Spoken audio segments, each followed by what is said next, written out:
Welcome to the Album Nerds Podcast with your hosts, Don and Dude. I crash you. I'm crashing your head. Crash. Crash. remember that from Kids in the Hall? I do. Yes, I still do that on occasion.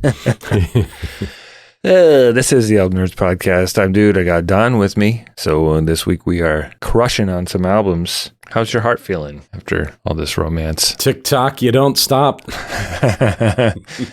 Tick-tock, you don't stop. Classic. That's what we'll be getting into today. Of course, we're the Album Nerds. We love albums and the album format, talking about them, thinking about them, loving them, crushing on them occasionally. We have a great show for you today. That's what we'll be doing this week. We'll be talking about two albums that we had secret crushes on, albums that maybe we didn't want to tell our friends about, but we enjoyed anyway.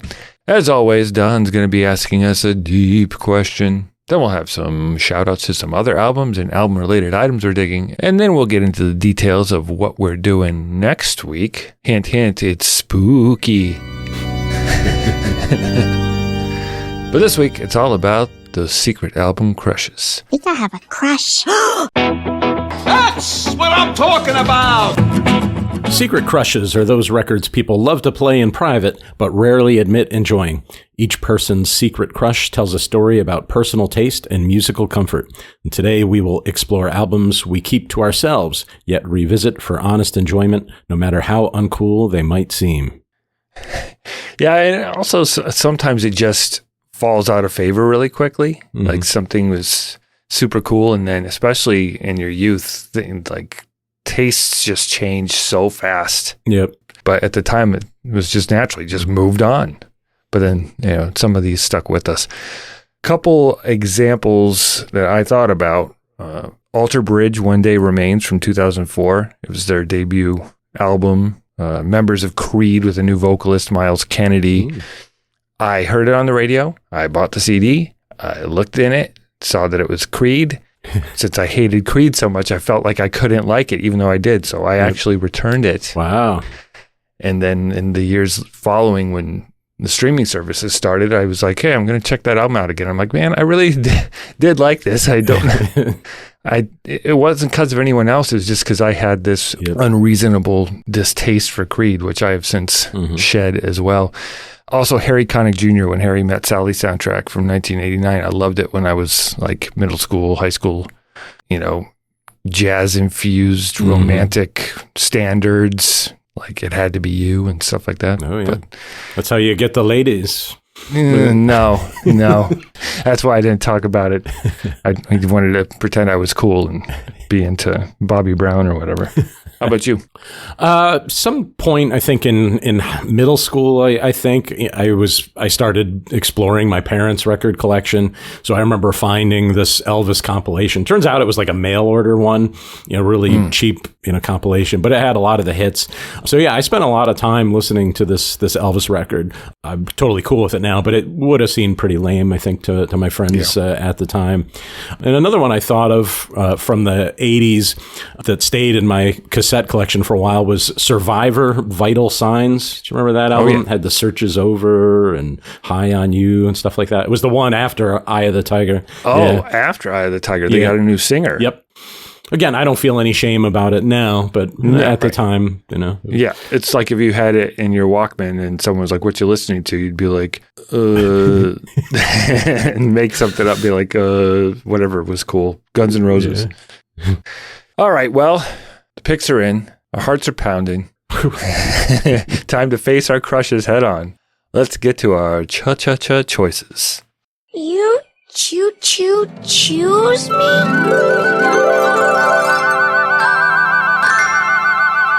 All right, so my secret crush is an album from the Goo Goo Dolls, their 1998 release, Dizzy Up the Girl. I'm not sure exactly why it was a secret crush. I guess it just, because it was so popular and so kind of lightweight and accessible that I felt a little shame in liking it. It wasn't cutting edge. I remember at the time telling people that, pretending that I thought the Goo Goo Dolls were on the Lilith Fair tour because they were for girls. So mean. It was, again, unreasonable and stupid. Yeah. So the Goo Goo Dolls were formed in Buffalo, New York in 1986 with guitarist and vocalist John Rzeznik. I think you used to call him Johnny Goo. Yep.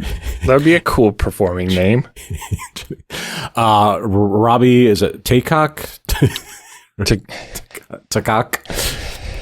I think Taycack, think. Robbie Taycack on bass and vocals. Originally, they had George Takuska on drums, but by this time, it was Mike Malonin. They originally were a pretty kind of heavier, sort of punky metal band, very influenced by bands like The Replacements, I think. But this album, Dizzy Up the Girl, is the follow-up to A Boy Named Goo, which had a hit song called Name that really brought them to mainstream success, and they start exploring this more, I guess, pop-based songwriting. Well, here's the opening track from the album, Dizzy Up the Girl. This is Dizzy.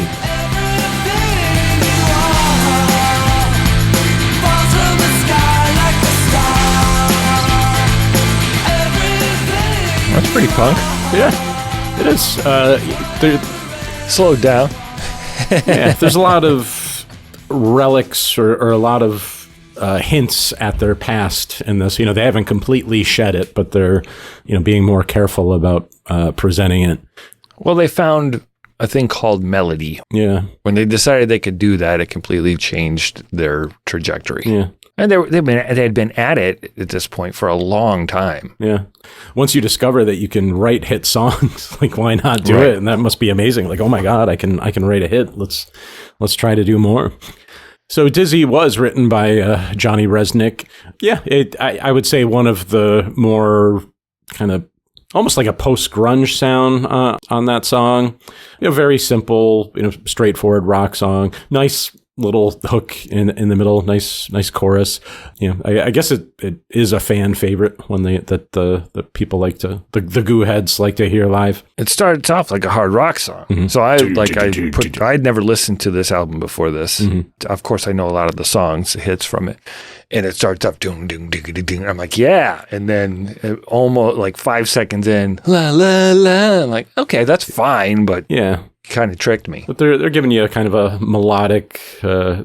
It's like a combo deal. Yeah. It does remind me of the more accessible Replacements tracks. I mean, it does kick off the album with a clear sort of planting a flag of we are arena-ready power pop now. This is who we are. Make fun of us if you want to. Those of you who think we've sold out, see you in the rear view because we got a whole bunch of new fans. So who cares? Yeah, I agree with that. This next one here, Black Balloon, is the one that drew me into this record because I wasn't interested in Iris, which was like the big kind of power ballad thing that was on the City of Angels soundtrack, which actually drove, I think, most of the early sales of this album. But yeah, here's Black Balloon.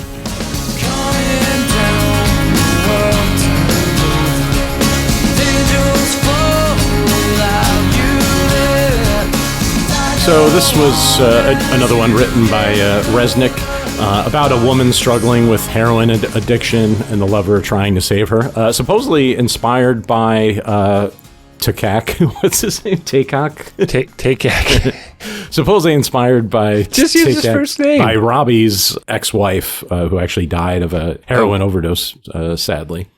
Yeah.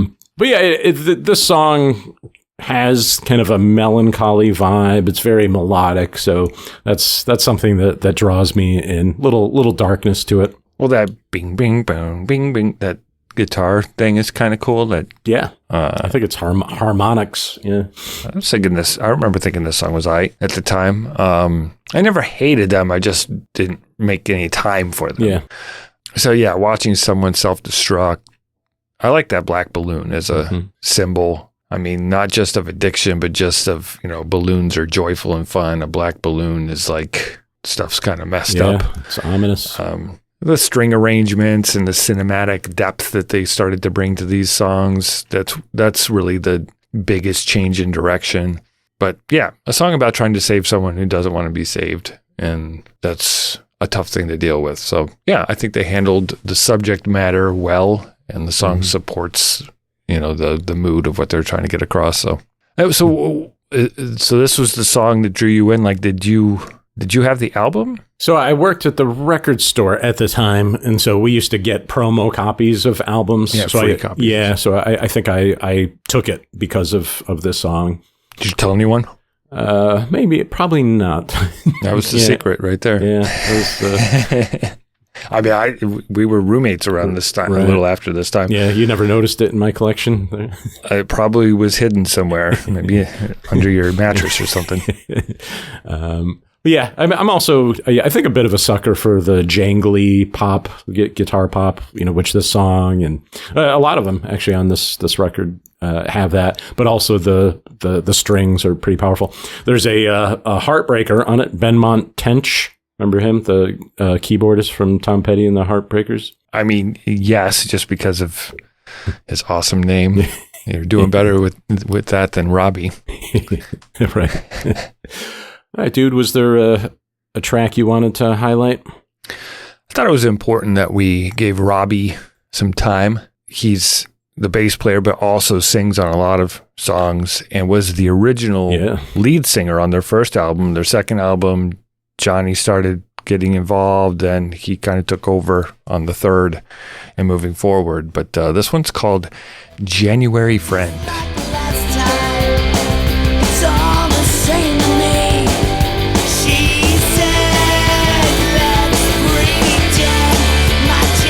Some Soul Asylum vibes. Yeah. I mean, I think the songs that Robbie is a singer on are the more rock songs, and Johnny Goo there kind of has taken over the role of encapsulating the hits and the more soaring sort of introspective songs. These are more jangly rock. That's a good call with the Soul Asylum. It really, I could picture them singing that song. Yeah, 'cause it kind of hit. This track in particular bridges the Goo Goo Dolls punk roots with their pop rock sound that they've, by this point, developed. Lyrically, it's a cryptic message to a companion evoking disconnection, transience, which I think is like the sort of rock and roll lifestyle, the touring band stuff. But it's got overdriven guitars and snare heavy drums and more raw vocal. Yeah, it does, harken back to some of their older stuff, which I appreciate. I think is necessary on a record like this that is so melodic and big to have these moments that are just pure rock fun. Yeah, I do think his vocals probably hold him back a little bit. I don't. If he was going to be the lead singer, I don't think they were ever going to have major hits. Wow. There were at times I thought of Eric Cartman from South Park. Screw you guys, I'm going home. Yeah, I think it's cool to still give him a few cuts on the album. I think it's a good song. I think he took the cuts. Well, okay, that's fine. He wasn't giving them like, oh, I'll throw you a bone because I'm Johnny Goo. I do. I've always been kind of curious about how that dynamic goes. If there is bitterness, and they've been buddies for so long. 1986. I mean, and by this point they were in their early 30s. So if they made it through all that stuff and got to becoming the toast of the town in Buffalo, nothing can break them. Okay, well let's hit the closing cut of the album. Here's one called "Hate This Place."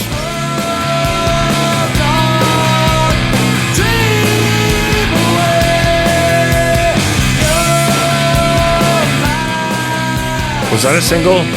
I don't think so, but It sounded familiar to me. I do feel like there are about 10 singles off of this album. Yeah. I do love that hook there, though. The hold on, dream away, you're my sweet charade. It's nice. That one stayed in my head a lot this week. Still has sort of those punk roots, but yeah, definitely throwing in a lot of melody there. And I like when Johnny sings kind of in the upper register there. He still maintains a little edge in his voice. I guess it's the rasp that helps. So the themes here, I guess, are like love and loss, disillusionment. Is that accurate to what you heard as well? I think so. Yeah. Supposedly it was a letter from someone stuck in a failing relationship, torn between leaving and holding on. Desperation, exhaustion, all that comes with a relationship that's crumbling. I hate this place. the place we're in. It's, there's a whole lot of you could take from that, I guess. It's the sound of closure, right? Sure. I mean, the song is about closure. It's the closing track on the album, and the album seems like kind of especially the John Rzeznik songs tour through love and relationships largely. So I think it's a good closer. Yeah, I agree. It works. I really like the opening and closing cuts. They have a similar vibe. This one feels a bit more melancholy, than the first one.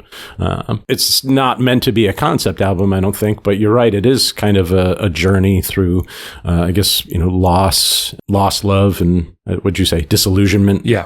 And then I think the Robbie tunes are maybe more of that rock and roll lifestyle thrown in or something. He seems to sing more of that kind of, about that kind of thing. All right. It's a good time to rewind and reflect on Dizzy Up the Girl. I'll start with my clickbait headline. What you hear is what you want, and what you want are infectious rock melodies. Well, I guess I'll sing it. That's a line from Slide, which we haven't talked about yet. What you hear is what you want, and what you want are infectious rock melodies. Yeah. Wow, that did not help. What you hear is what you want, and what... Okay, I got it now. I want to get married. Yes. Okay. I don't know. I mean, they found their stride here. They're writing what people want, and there's no shame in that. I mean, they're writing what they want. Yeah. I mean, yeah. I don't have any problem with writing songs that people want to hear, because that's kind of the idea. What's the point otherwise? Right. And and I mean, I think it does take some courage to step away from, the punk rock thing. They probably alienated so many fans by going in this direction. Yep. My overall vibe from the album can be summed up in a clickbait headline. They grew out of their mohawks and tuned their guitars. Dizzy Up the Girl is the punk kids pop album that actually doesn't suck. That's about my mission statement here. It doesn't suck. The songs are infectious. The hits in particular are hard not to sing along with. And it's got a blend of the punk grit that they started with a little bit, with an adult alternative polish. And it's cinematic. It's a coming of age album. These guys had, at this point in their career, they were grown up as well, just as much as rock stars can be. So yeah, it works. It was overall good. It's good. I would. It's not. I don't think it didn't blow my mind, but it's good. Right. Yeah, I agree with that. Killer to filler. Well, I mean, there's huge hit songs. I mean, Slide was I think the first single. Well, technically, Iris was the first single that was recorded for the City of Angels soundtrack. I think it came out in spring of that year, and then the album came out in the fall. But it was, yeah. So that is the record that really drove sales of this album initially. But then the song Slide, which is another kind of jangly song, I think supposedly about a couple, I think a girl gets pregnant, like a teen, and they're deciding how to deal with it. And that makes sense. Yeah. So that's a great song. One of my favorites is Acoustic Number 3, which is just this little quiet thing thrown in there. He's got his kind of romantic voice going in that one. And your father loves your mother. So that's when that crush came on. You started getting sweaty. Yeah. Slipped a note into Johnny's locker. Do you have any favorite cuts? One that gets stuck in my head and annoyed the hell out of me, even back in the day when this album was out, Broadway. Mm-hmm. It's a mid-tempo song. I assumed it was like some reference to Broadway in New York and like musicals and stuff. Broadway is dark tonight. Somehow I just like, bleh. Broadway sucks. Musicals suck. Goo Goo Dolls suck. But I can't, it haunts me, especially listening to this record. It came back. It came back haunting me as it did 20 plus years ago. But apparently it draws on memories of growing up in the rough Buffalo neighborhood. And I guess Broadway was a street that it bisected the good part of town and bad part of town or something like that. It's kind of dark. He's like waiting for his turn to die. Or is it the young man drinking at the old man's bar waiting for waiting for his time to die. Yeah, it's a good song. I've come around on that one. I liked Bulletproof. That was a Rzeznik song. Yep. more of a Boy Like Goo vibe. It felt more like that record, but I liked that one. You know, back to Iris, the one thing I found out that I thought was interesting was he was inspired by the Nicolas Cage character. This angel is willing to give up immortality for love, you know, to be with this woman. I've never seen the movie, but that's kind of, he pretty much was like, well, I'm going to write this. I don't care if it sucks. I'll submit it. And then everyone loved it. And then they kind of found their direction. Filler wise, unfortunately, Robbie is the recipient of some of the, it's not his fault. It's just they don't quite fit because they had changed their sound. And I thought Full Forever was okay, but Extra Pale I did not care for. Yeah, I mean, I guess you could look at them as a nice change of pace on the record, just to, you know, give it some edge. But yeah, you know, when you're just comparing tracks, you know, they don't stand out. I like them being peppered in, but I felt like there was one too many probably of that style. Yeah, I but agree with that. Again, I'm not a huge fan. I'm sure the fans, especially longtime fans, probably really enjoyed those tracks. Yeah. So the production is provided by Rob Cavallo. His biggest claim to fame is the Green Day records. So he did Dookie. I think he did most of them, including American Idiot.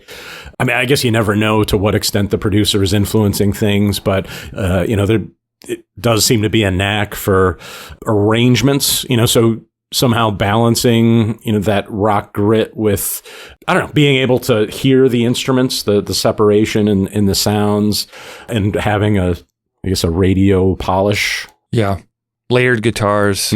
I think the operative word here is clean. Yes. Prominent vocals. The string arrangements on Iris and Black Balloon add emotional depth. They don't feel pandery. They feel like they help build the songs. Yep.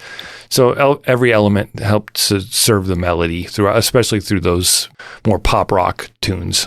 All right. Well, replay value, is this something you'll listen to again? I won't avoid it. If I'm in the mood, I will, but I've avoided it for a long time. I might dig in a little bit more to some of the stuff they've done since, just to see where the muse has taken them. But now Robbie only gets one song, probably. Poor Robbie. But, you know, on a drive or something, sure. Maybe next time you visit Western New York. Yeah. I'll be blasting it while I drive through Buffalo so that everyone thinks I'm cool. Yeah. So this is still, I mean, I'm no longer hiding it. You know, I do like this album, so I'm comfortable in my Goo Goo Doll, it's not an infatuation. I don't know what it is. It's a... appreciation. Yes, appreciation. There we go. All right. And then Legacy. I feel like, so in the late 90s and early 2000s, and this is coming from like the radio programmer perspective, but you had this hot adult contemporary format, you know, that popped up around the country. And I feel like this sound was it, you know, and so you had this rock music that was very accessible, still lighter than like the butt rock that comes a couple of years later. But I mean, you remember like the Fastballs and the Matchbox 20s and there's a lot of these. And so this is, I think the success of this album probably paved the way for that format's run. Yeah, and it's an emotional honesty, I think, that appealed to people that were starting to grow up. People from that generation were also hitting their 30s and having families and wanting to connect on this level, to songs. So I'd say it's a pretty decent legacy they built for themselves here. All right. Well, the Goo Goo Dolls' Dizzy Up the Girl blends heartfelt songwriting and polished production, making it a pop rock touchstone that continues to resonate across generations. Check it out. Excuse me. I'd like to ask you a few questions. It's time again for Deep Questions by Don. All right, we're going to get very personal this time. All right, so we've just been talking about our, I guess, musical crushes. But what about your, I guess, real romantic crushes? Let's just focus on childhood.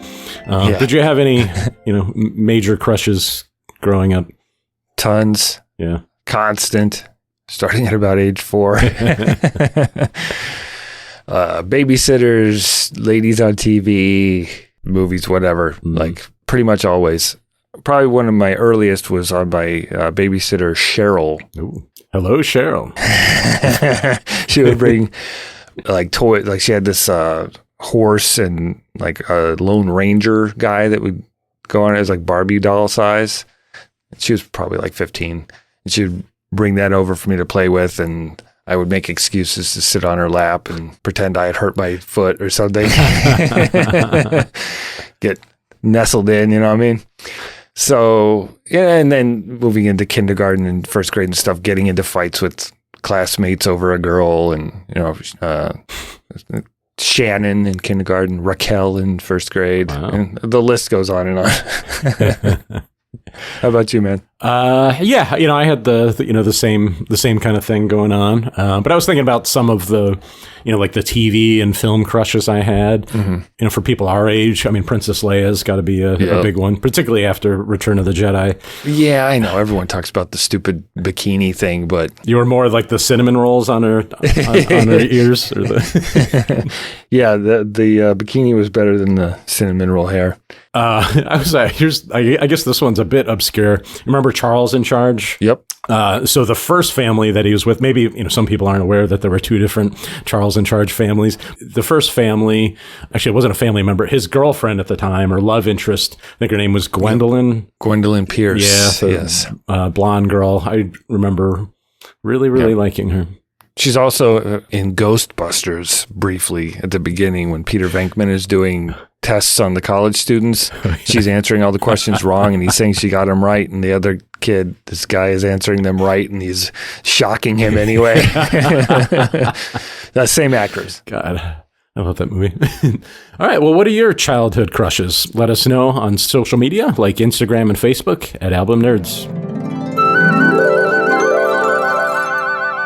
So my secret album crush is more embarrassing than Don's, by far. It's Color Me Bad from Oklahoma City. BADD. Part of the sort of run of New Jack swing bands, artists, groups in the late 80s, early 90s. Sort of a more doo-woppy version of Belle Biv DeVoe. Mm-hmm. But Color Me Bad was formed in the mid-'80s by Brian Abrams, Mark Calderon, Sam Waters, and Kevin Thornton, doing a cappella performances. I guess they sang in front of record label studios, waiting for people to walk by and discover them. Eventually it worked. Yeah, it sounded like they were cornering people after their show, like Bon Jovi and people like that. Yeah. Like, hey, we're going to sing for you. Yeah, Bon Jovi let them open for them or something because of doing that. But their style blended New Jack Swing, R&B, and pop with a lot of doo-wop stuff. There's a little bit of rap on here I think the producers provide. Visually, they adopted that really flashy 90s fashion, that very vanilla icy look, solidifying their sort of boy band meets urban R&B image. At the time, I believed that they had been put together as a studio group, but they weren't. They are a naturally formed group. So the album is C.M.B., which I believe stands for Color Me Bad, produced by R&B and pop producers like Dr. Freeze and Howie T, blending those vocal harmonies with drum machines, synth production, slow jams, upbeat New Jack grooves. And the album peaked at number 3 on the Billboard 200. The first hit was actually on the soundtrack to a movie called New Jack City. Let's listen to a little bit of I Want to Sex You Up. That's really weird to say out loud.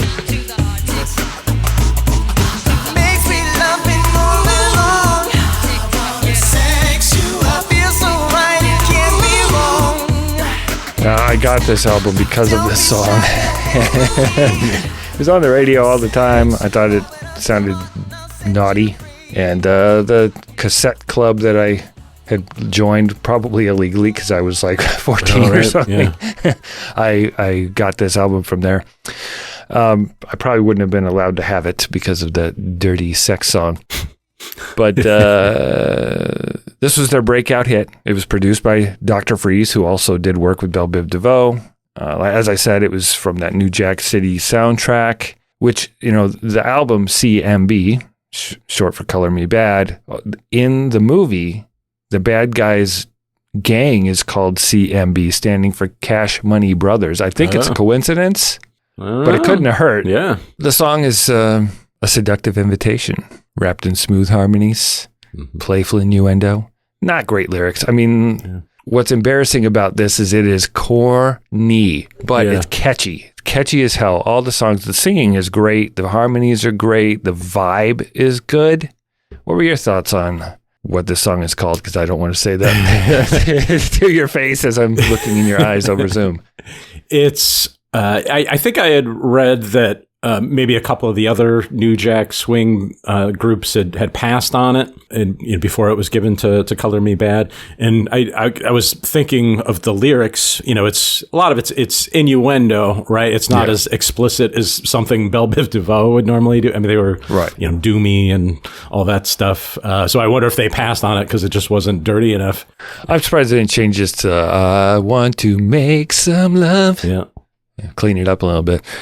But saying sex even then, on a song, was in 1991. I know it seems crazy that was ever in our lifetime, like something like that was so naughty. But they were involved in the writing on some of the songs, but not this one.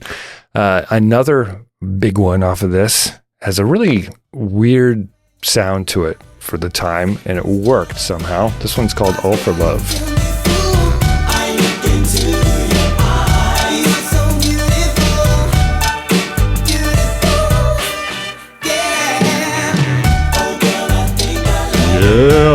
Yeah.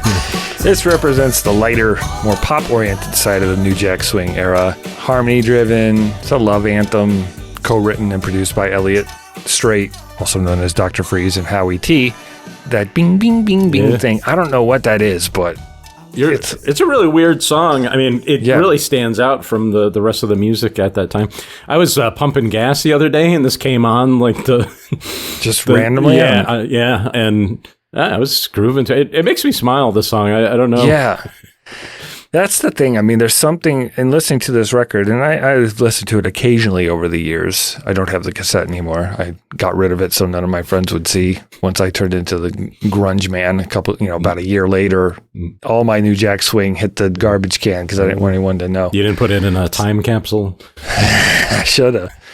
Yeah, it's just it's just fun. It's just harmless fun, and like I said, the singing is great, and it's hard not to, especially from a kid from that era, connecting to that time in my life when, I would dance in my room to these songs and do the moves that they did on TV, like a, maniac.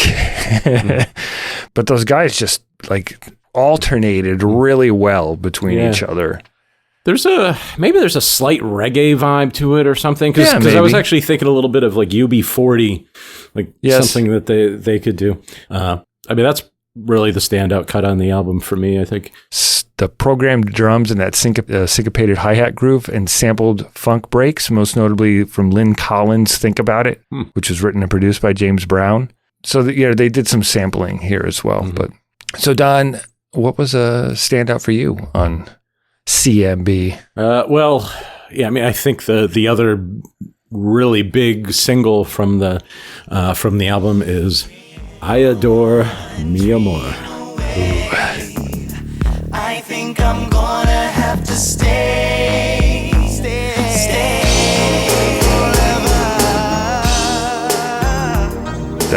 That bass, bow, bow, bow, bow. Yeah, this is just fun production. These are all simple arrangements, but they found some interesting support for their voices. Yeah, I think the boys get songwriting credits on this particular track. And I think somebody had told them to kind of embrace their multiculturalism, so to write a song that had both English and Spanish lyrics. Yeah, I didn't really think about it at the time that they were just cool. They were all from heaven, I think, right? They were one of the first of these groups, I think, to be multicultural. All for One came later, and they were a nerdier version of this somehow. Yeah, there's so many parallels between this and what came later with the boy bands of Backstreet Boys but that in between of Boys to Men and stuff, when this doo-wop stuff here became more forefront, and then less New Jack on the subsequent albums. Mark Calderon is the one that does some Spanish-speaking lyrics in this one, which is... He's the George Michael looking guy? He looks a lot like a shorter George Michael. I'd have trouble looking him in the eye. I just feel like I'd get lost. Yeah, I remember singing along. I mean, I was taking Spanish in school, but I just remember singing along to the end of his part. It's like, Contigo será verdad. And I don't know. I thought I was cool doing that. I remember looking into tiny liner notes in the cassette, singing along to the Spanish part. This is why it was secret, people. It all comes out now. I picture you doing it in Spanish class or something. No, but I mean, in my room, though, I'm sure like I was, hand out emoting fully. Because, thinking about girls and crushes and like these songs were all about romance stuff, and at the heart of it, teenagers are obsessed with that. Yeah, and there is more of an innocence to this than I think the Boys to Men later. Like it was much more, I guess, overt the sexuality of the other ones, or I guess just lyrically, there was less, more direct. I guess is the that's what happened over the years. I mean, now we're at a point where people just say it straight out. All right, so the album closes with a song that I don't remember listening to. I mean, I know it was on there, but I probably was rewinding to the hits. Yeah. This is called You're the One I Wanna Love, with a really uncool spelling that I think was supposed to be very cool. Yeah. When I first saw it, I'm like, what is it? Onina? I know Onina live. Let's check it out.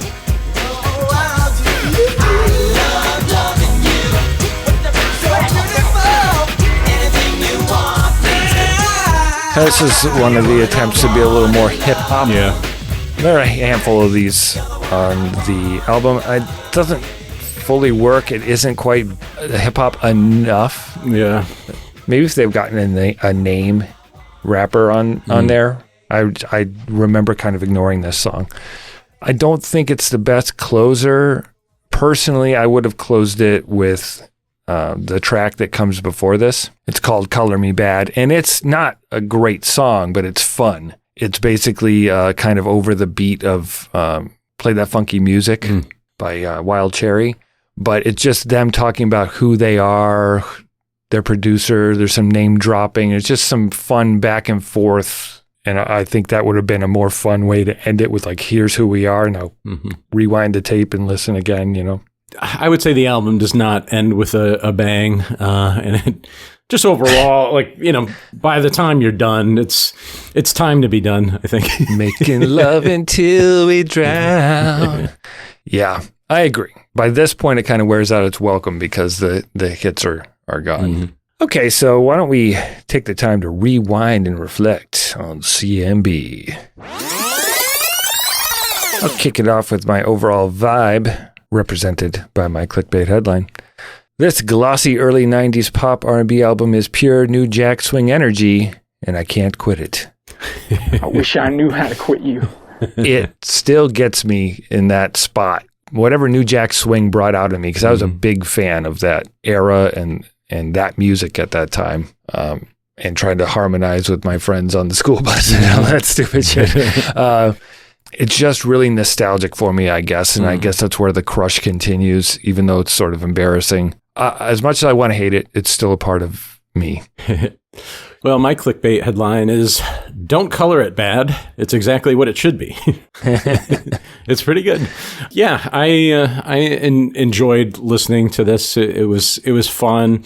I mean, I enjoy their vocal talents, and I appreciate that short-lived New Jack Swing era, which I think it may have hurt them, moving forward. I mean, only a couple of years later they came out with Time and Chance, and by then West Coast rap had come in, gangster rap and all those things, and New Jack Swing was quickly dying on the vine, and there was no place for them. They went from multi-platinum to like a joke overnight, much like Vanilla Ice and MC Hammer, and even the bigger ones, Bobby Brown and Bell Biv DeVoe, they all sort of backed into the behind the curtain again.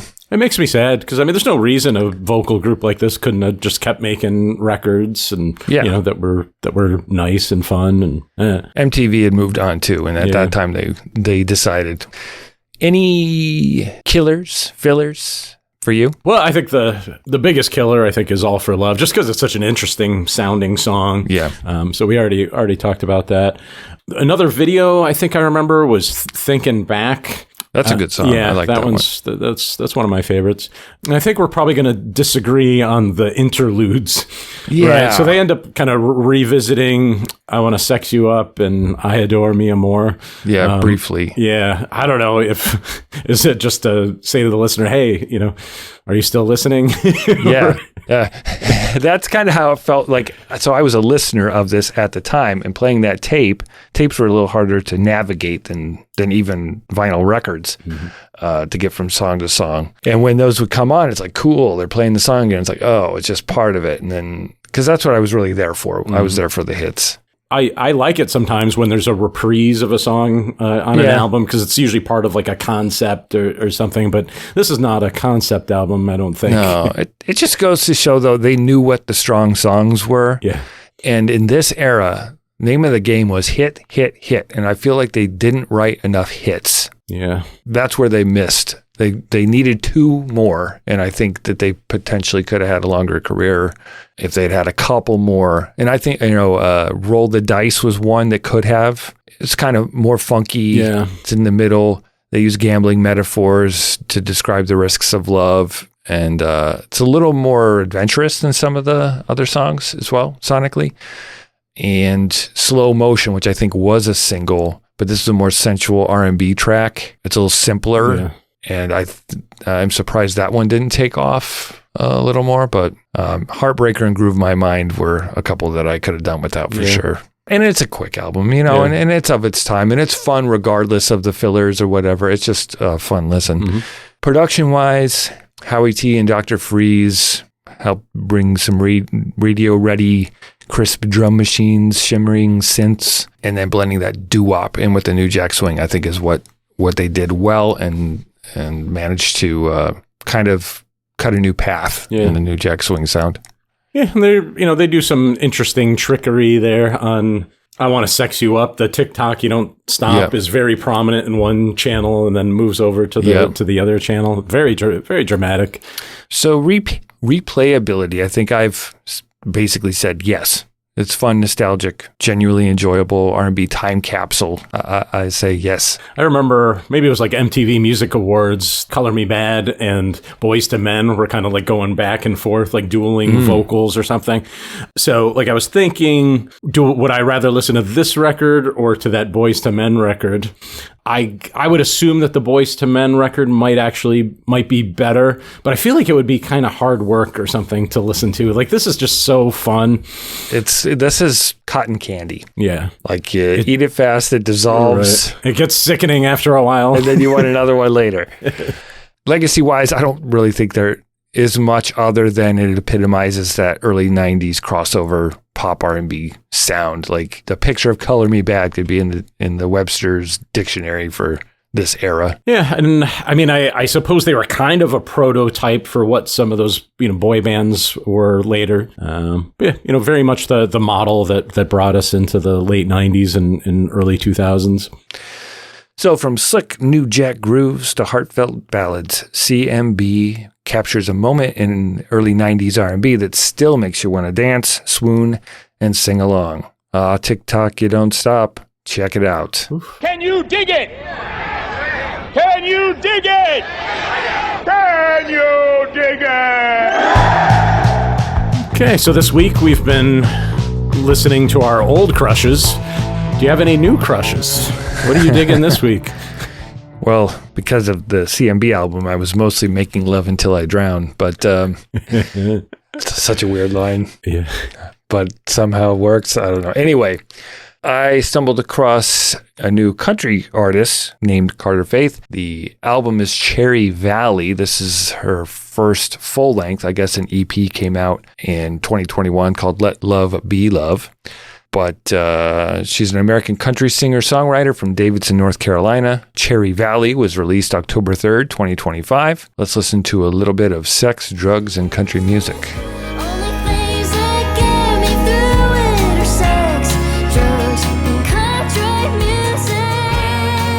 So the album features 15 tracks, including Sex, Drugs, and Country Music, Bar Star, and Betty, produced by Topher Brown.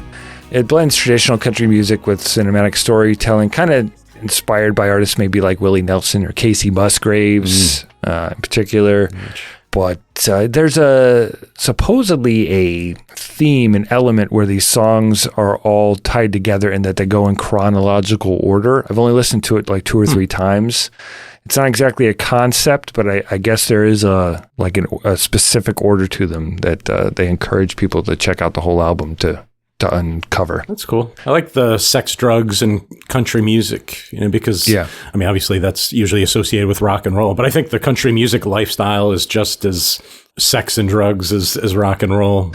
More whiskey forward, perhaps. You got to mix in a little church. Yeah. So next up, a band that we haven't talked about on the show, and I hope we do at some point, America, and their debut album, America, which I have a bunch of their records, but I didn't have their debut. I picked that up recently at the record store for like $4 or $5. The band America formed in London in 1970, like Gary Beckley, Dewey Bunnell, and Dan Peake, all U.S. Air Force kids. They were sons of people in the Air Force. So they met overseas and started this band. Recorded it in 1971, leans heavily on our acoustic guitars, vocal harmonies, soft folk pop sensibilities. So why don't we listen to a little bit of A Horse With No Name?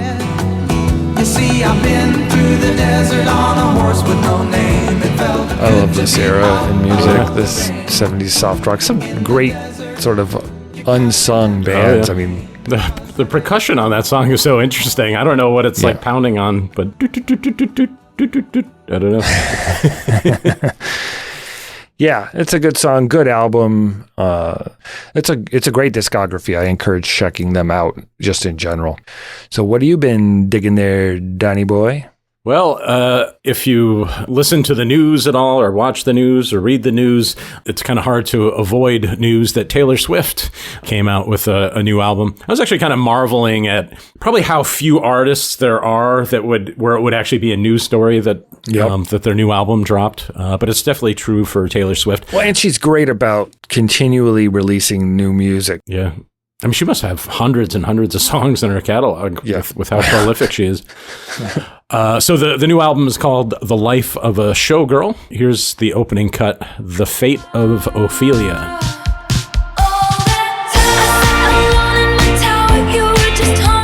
No songs called Travis or... No, but supposedly one of the songs might reference his sexual prowess.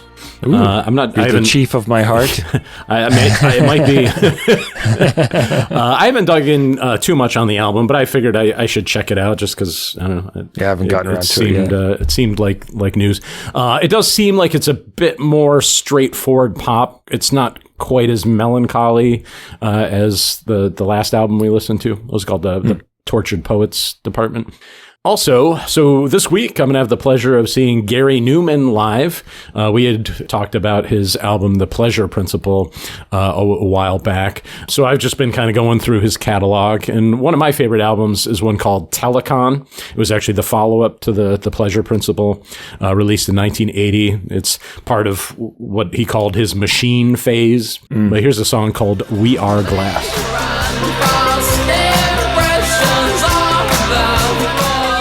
Yeah, that seems more of the time, like almost new wavy and less, here in my car, So this album in particular, Trent Reznor apparently was a fan, kind of inspired his work on Pretty Hate Machine. And then kind of ironically, Gary Newman has gone very Nine Inch Nails. So if you listen to any of his recent material, it's very kind of heavy industrial. So one of these days, I'll get to one of those records, I think. Cool. All right, so what are you digging? Let us know. Join us on the socials, Facebook, Instagram, Threads, and Blue Sky at Album Nerds.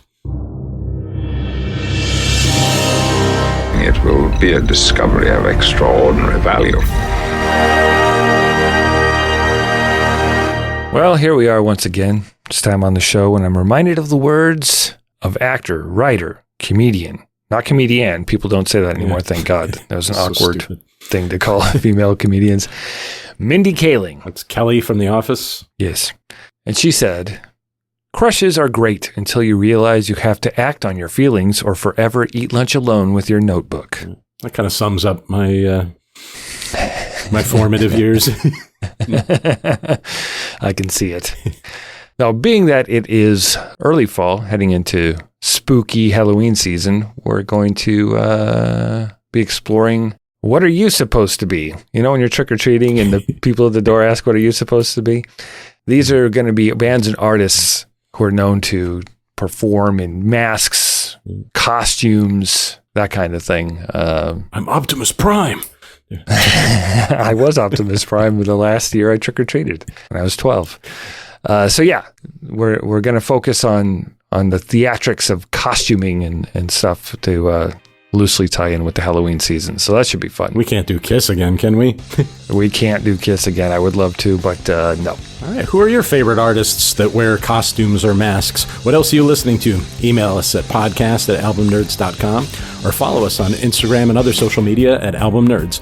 And visit albumnerds.com to listen to all 310 episodes. And the best way to support the show is to share it. Please subscribe, rate, and review on your favorite podcast app. Thank you so much for joining us here on the Album Nerds podcast. We'll catch you next week with those scary disguises. Spin on, spin away. We'll talk records every day. Wow, you're pushing. Why you always pick the parts where it's Day I explore me records. I like it. Me records. Me records. See you next time, y'all.